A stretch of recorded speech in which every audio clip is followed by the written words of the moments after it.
पूर्वी अफ्रीका के देश सोमालिया में एक आतंकी हमले ने पूरी दुनिया को मुंबई पर 26/11 के आतंकी हमले की याद दिला दी। अल-कायदा से जुड़े आतंकी संगठन अल-शबाब ने सोमालिया की राजधानी मोगादिशु में हयात होटल पर हमला किया, जिसमें कम से कम 12 लोगों के मारे जाने की खबर है और बताया यह भी जा रहा है कि होटल में अभी भी कुछ आतंकी छिपे हैं, जिनके साथ सोमालिया के सुरक्षा बलों की मुठभेड़ चल रही है।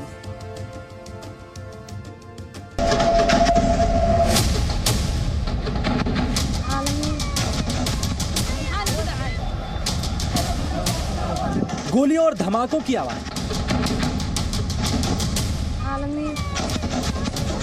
आग की लपटें और जान बचाने के लिए भागती बदहवास लोगों की भीड़।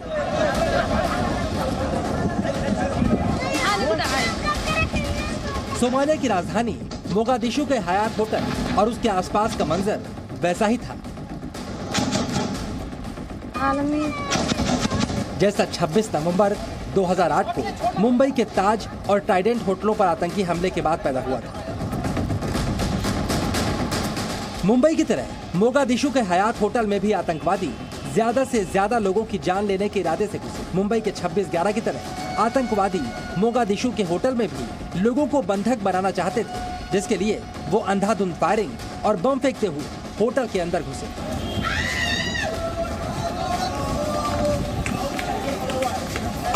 आतंकवादियों के हमले के बाद होटल में मौजूद बहुत से लोग खुद ही जान बचाने के लिए भागे और तभी वहां सुरक्षा बल के जवानों ने भी मोर्चा संभाल लिया।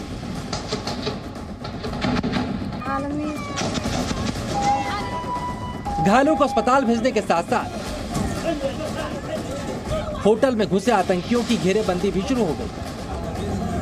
पूरी रात चली मुठभेड़ के बाद सोमालिया की सरकार ने दावा किया कि आतंकियों को होटल के एक कमरे में घेर लिया गया है। हालांकि वहां पर मौजूद आतंकियों की संख्या के बारे में किसी को कुछ भी मालूम नहीं चला।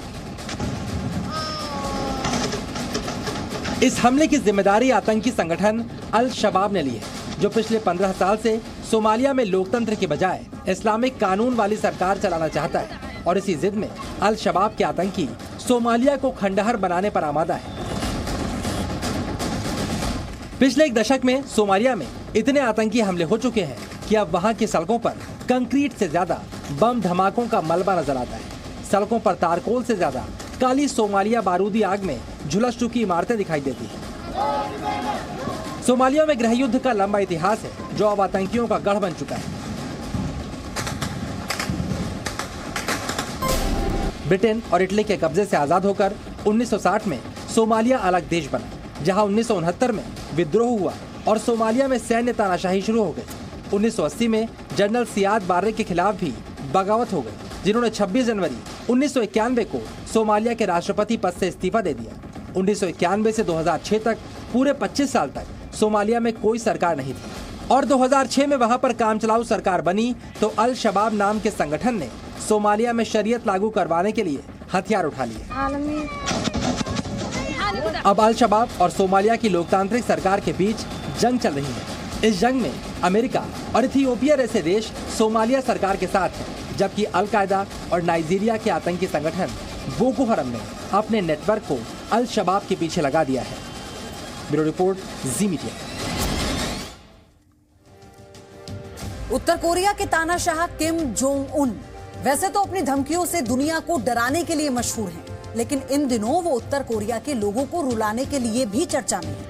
पिछले समय किम जोंग उन की बहन की बात सुनकर उत्तर कोरिया के बड़े बड़े अफसर रो पड़े थे, तो अब किम जोंग ने कोरोना से जंग में अपनी सेना के डॉक्टर्स और स्वास्थ्य कर्मियों के बारे में कुछ ऐसा कह दिया कि उनकी आंखों से टप टप आंसू टपकने लगे।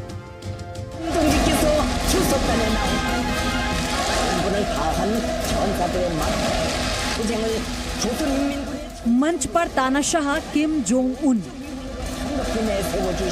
और सामने उत्तर कोरिया की सेना के डॉक्टर्स और मेडिकल कर्मियों का हुजूम। कोई सुबक रहा है तो किसी की आंखों से आंसू टपक रहे हैं और कोई आंसुओं को आंखों में ही जज्ब करने की कोशिश में जुटा है। वैसे तो आंसू गम में भी बहते हैं, मातम में भी बहते हैं और बेबसी में भी। लेकिन उत्तर कोरियाई सेना की मेडिकल टीम के सदस्यों की आंखों में खुशी के आंसू हैं। कोरोना से जंग में उनके योगदान की किम जोंग उन ने इतनी तारीफ कर दी कि आंखें भर आईं।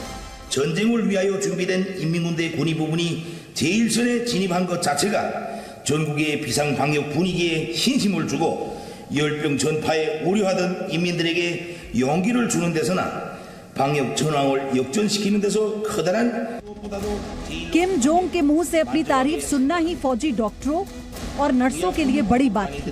उन्होंने आगे जो कुछ कहा उसे सुनकर तो उत्तर कोरिया के लोगों का भी कलेजा मुंह को आ गया। 동무들에게 정말 미안한 마음입니다. 희생을 각오하고서라도 인민을 지켜야 하는 것이 ये पहला मौका नहीं है जब कोरोना से जंग जीतने की खुशी में उत्तर कोरिया के लोगों के आंसू निकले हों।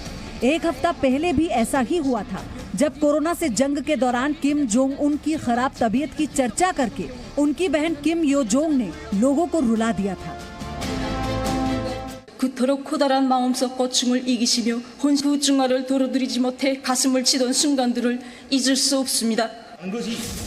बाकी दुनिया के लिए ये रोना धोना भावनाओं से जुड़ा मामला है, लेकिन उत्तर कोरिया के लिए ये सब दस्तूर है।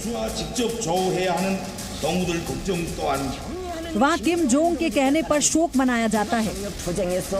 किम जोंग उन के इशारे पर लोग हंसते हैं। जिन लोगों ने किम जोंग उन को सिर्फ एटम बम की धमकी और मिसाइलें दागकर खुश होते देखा है, उनको शायद अंदाजा भी नहीं होगा कि उत्तर कोरिया में उनका सबसे बड़ा हथियार आंसू ही है।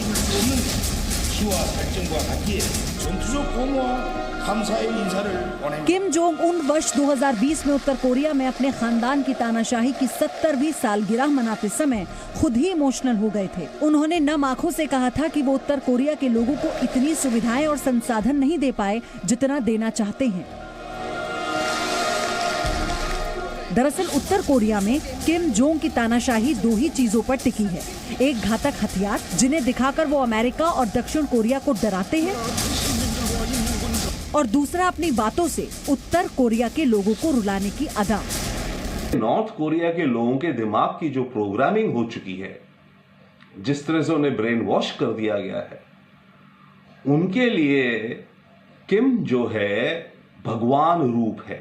नॉर्थ कोरिया में जब लोग रोने लगे किम की कोविड के खबर के बारे में सुनकर, उसमें अलग अलग एंगल हैं। उसमें मोहब्बत भी है, डर भी है कि अगर मैं नहीं रोया क्योंकि सब रो रहे हैं तो मैं तो गया जेल में।